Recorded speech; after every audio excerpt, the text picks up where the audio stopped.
আলোচনা সমালোচনা, তর্ক বিতর্ক যার পিছুই ছাড়ে না, কিংবা বলা চলে সবসময় টক অব দ্য টাউন থাকতে ভীষণ পছন্দ যার। নোবেল শান্তি পুরস্কার পেতে সব করতে পারেন, প্রয়োজনে যুদ্ধ বাঁধিয়ে দিয়ে হলেও সেই সমস্যার সমাধান চাই। তিনি আর কেউ নন, ট্রাম্প।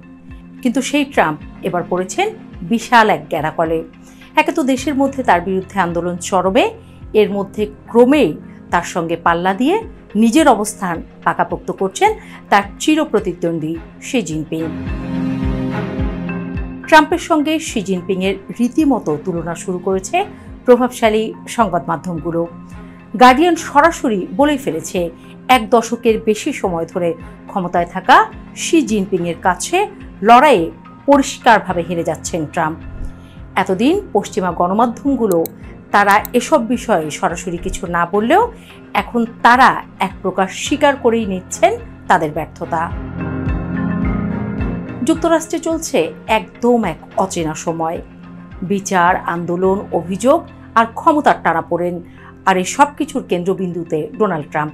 দেশের ভিতরে গণতন্ত্রের মূল ভিত্তি, নাগরিক নেতৃত্ব আর আইনসভা, আর যেন ট্রাম্পের হঠকারী সিদ্ধান্তে নড়বড়ে হয়ে পড়ছে এসব। অভিযোগ উঠছে তিনি সেনাবাহিনীকে নিজের রাজনৈতিক প্রতিপক্ষ দমনের হাতিয়ার হিসেবে ব্যবহার করতে চাইছেন। 250 বছরের মার্কিন ইতিহাসে সেনাবাহিনী কখনো দেশের ভেতরের রাজনৈতিক বিরোধ মেটাতে নামেনি, কিন্তু ট্রাম্প এখন সেই ইতিহাস বদলাতে চাইছেন।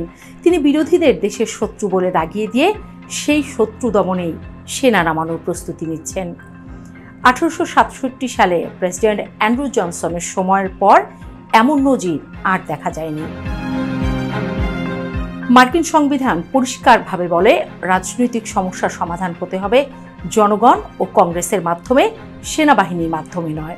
1807 সালের ইনসারেকশন অ্যাক্ট এবং 1878 সালের পোসে কমিটিটাস অ্যাক্ট প্রেসিডেন্টের হাতে সেনা ব্যবহারের ক্ষমতা সীমিত করেছে। তবুও ট্রাম্প ক্যালিফোর্নিয়া, অরেগন, ইলিনয় সহ একাধিক রাজ্যে গভর্নরদের আপত্তি উপেক্ষা করে সেনা পাঠাচ্ছেন। আইনের চোখে এটি কেবল বিতর্ক নয়, একটি বিপজ্জনক দৃষ্টান্ত।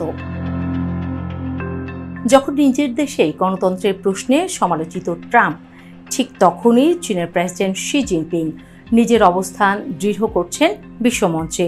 যে ট্রাম্প একসময় বলেছিলেন চীন আমার হাতের মুঠোয়, এখন তিনিই দেখছেন চীন অর্থনীতি, প্রযুক্তি আর কূটনীতিতে যুক্তরাষ্ট্রকে ছাড়িয়ে যাচ্ছে একের পর এক পদক্ষেপে।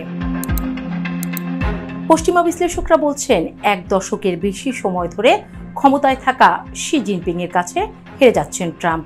বাণিজ্য, কূটনীতি ও গণতন্ত্র সব ময়দানেই। যিনি অন্য দেশে স্বৈরাচারের সমালোচনা করতেন, আজ তাকেই নিজের দেশে সেই পথেই হাঁটতে দেখা যাচ্ছে। একদিকে চীনের সঙ্গে বাণিজ্য যুদ্ধে পরাজয়ের শঙ্কা, অন্যদিকে নিজ দেশে গণতন্ত্রের মূল ভিত্তি নড়বড়ে করে তোলার অভিযোগ। ট্রাম্প কি বুঝতে পারছেন চীনের সঙ্গে টিকতেই পারছেন না, আবার নিজ দেশেও হারাচ্ছেন নিয়ন্ত্রণ? বিশ্ব রাজনীতির মঞ্চে তিনি কি তবে নিজের তৈরি ঝড়ে নিজেই ভেসে যাচ্ছেন? প্রশ্ন এখন শুধু ওয়াশিংটনের নয়, পুরো বিশ্বের।